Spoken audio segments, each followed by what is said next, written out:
Hello students, in this video we will start with the first chapter of geography, resources. Mona and Raju were helping Amma to clean their house. Look at all these things: clothes, utensils, food grains, combs, this bottle of honey, books. Each of these has a use, said Mona. That is why they are important, said Amma. These are resources. What is a resource? Was Raju's question to Amma. Anything that can be used to satisfy a need is a resource, replied Amma. Look around you and observe. You will be able to identify many types of resources. The water you drink when you are thirsty, the electricity you use in your house, the rickshaw you use to get home from school, the textbook you use to study are all resources. Your father has prepared a tasty snack for you. The fresh vegetables he has used are also a resource. Water, electricity, rickshaw, vegetable, and textbook have something in common. They have all been used by you, so they have utility. Utility or usability is what makes an object or substance a resource. How does something become a resource? Raju now wanted to know. Amma told the children that things become resources only when they have a value. Its use or utility gives it a value. All resources have some value, said Amma. Value means worth. Some resources have economic value, some do not. For example, metals have an economic value. A beautiful landscape may not, but both are important and satisfy human needs. Some resources can become economically valuable with time. Your grandmother's home remedies have no commercial value today, but if they are patented and sold by a medical firm tomorrow, they could become economically valuable. Patent means the exclusive right over an idea or invention. Time and technology are two important factors that can change substances into resources. Both are related to the needs of the people. People themselves are the most important resource. It is their ideas, knowledge, inventions, and discoveries that lead to the creation of more resources. Each discovery or invention leads to many others. The discovery of fire led to the practice of cooking and other processes, while the invention of wheel ultimately resulted in development of newer modes of transport. The technology to create hydroelectricity has turned energy in fast-flowing water into an important resource. So now we will see the types of resources. Resources are generally classified into natural, human-made, and human. Natural resources. Resources that are drawn from nature and used without much modification are called natural resources. The air we breathe, the water in our rivers and lakes, the soil, minerals are all natural resources. Many of these resources are free gifts of nature and can be used directly. In some cases, tools and technology may be needed to use a natural resource in the best possible way. Natural resources are further classified into different groups depending upon their level of development and use, origin, stock, and distribution. On the basis of their development and use, resources can be classified into two groups: actual resources and potential resources. Actual resources are those resources whose quantity is known. These resources are being used in the present. The rich deposits of coal in Ruhr region of Germany and the petroleum in the West Asia, the dark soils of the Deccan Plateau in Maharashtra are all actual resources. Potential resources are those whose entire quantity may not be known, and these are not being used at present. These resources could be used in the future. The level of technology we have at present may not be advanced enough to easily utilize these resources. The uranium found in Ladakh is an example of potential resource that could be used in the future. High-speed winds were a potential resource 200 years ago. Today, they are an actual resource, and wind farms generate energy using windmills like in Netherlands. You will find some in Nagarkoil in Tamil Nadu and on the Gujarat coast. Based on their origin, resources can be classified into abiotic and biotic. Abiotic resources are non-living while biotic resources are living. Soils, rocks and minerals are abiotic, but plants and animals are biotic resources. Natural resources can be broadly categorized into renewable and non-renewable resources based on their stock. Stock of resource is the amount of resources available for use. Renewable resources are those which get renewed or replenished quickly. Some of these are unlimited and are not affected by human activities, such as solar and wind energy. Yet careless use of certain renewable resources like water, soil and forest can affect their stock.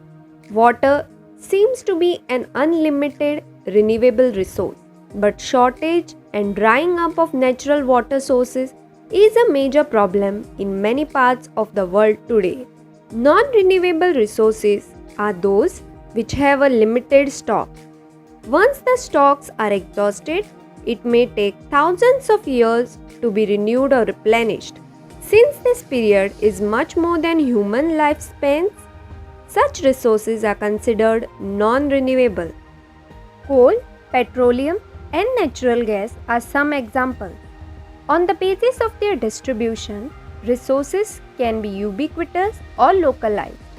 Resources that are found everywhere, like the air we breathe, are ubiquitous. But those which are found only in certain places are localized, like copper and iron ore. The distribution of natural resources depends upon number of physical factors like terrain, climate and altitude. The distribution of resources is unequal because these factors differ so much over the earth. Human-made resources. Sometimes natural substances become resources only when their original form has been changed. Iron ore was not a resource until people learned to extract iron from it. People use natural resources to make buildings, bridges, roads, machineries, and vehicles, which are known as human-made resources. Technology is also a human-made resource. So people like us use natural resources to make human-made resources, said Mona. Yes, said Raju. Human resources. People can make the best use of nature to create more resources when they have the knowledge, skill, and technology to do so. That is why human beings are a special resource. People are human resources. Education and health help in making people a valuable resource, improving the quality of people's skills so that they are able to create more resources is known as human resource development. So now we will see how to conserve these resources. Do we really need to conserve resources? Mona had a nightmare. She dreamt that all the water on the earth had dried up and all the trees cut down. There was no shade and nothing to eat or drink. People were suffering and roaming around desperately looking for food and shade. She told her mother about the dream. Amma, can this really happen? She asked. Yes, Amma replied.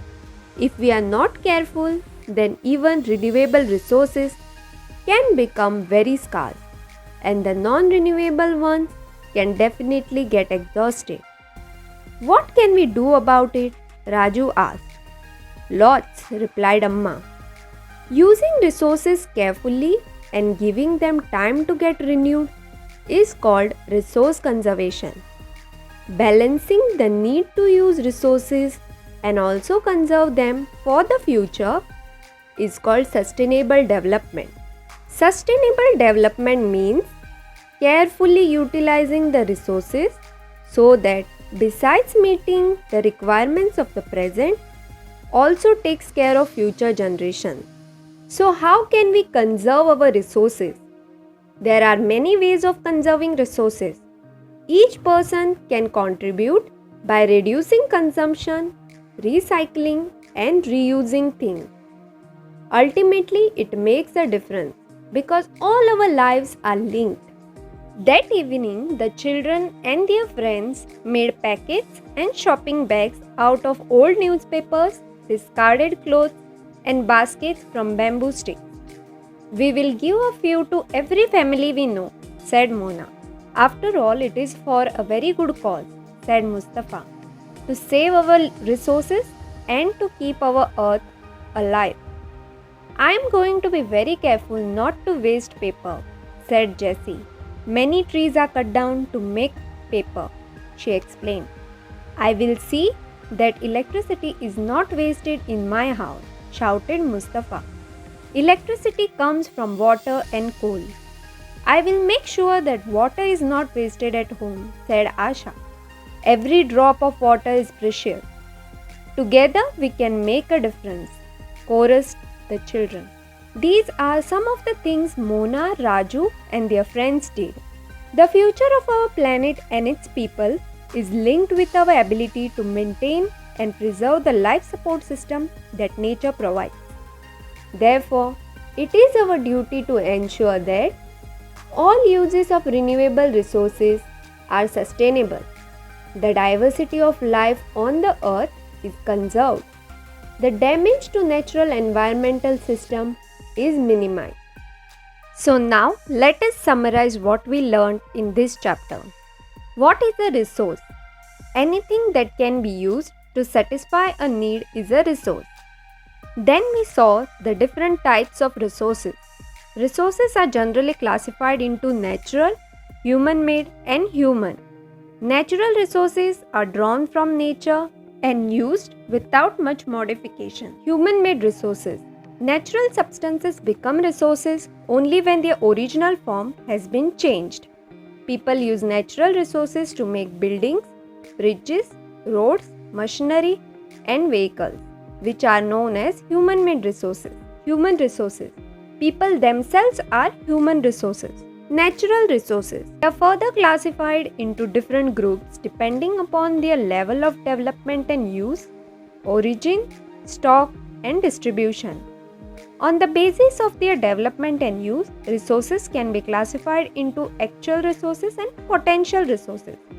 Actual resources are those whose quantity is known.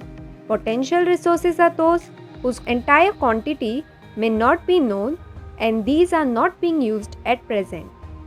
Based on their origin, resources can be abiotic or biotic. Abiotic resources are non-living while biotic resources are living. Natural resources can then be categorized based on their stock into renewable and non-renewable resources. Renewable resources are those which get renewed or replenished quickly.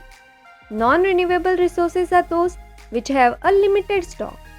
On the basis of their distribution, natural resources can be ubiquitous or localized. Resources that are found everywhere are ubiquitous. Those which are found only in certain places are localized. Then we saw different ways of resource conservation.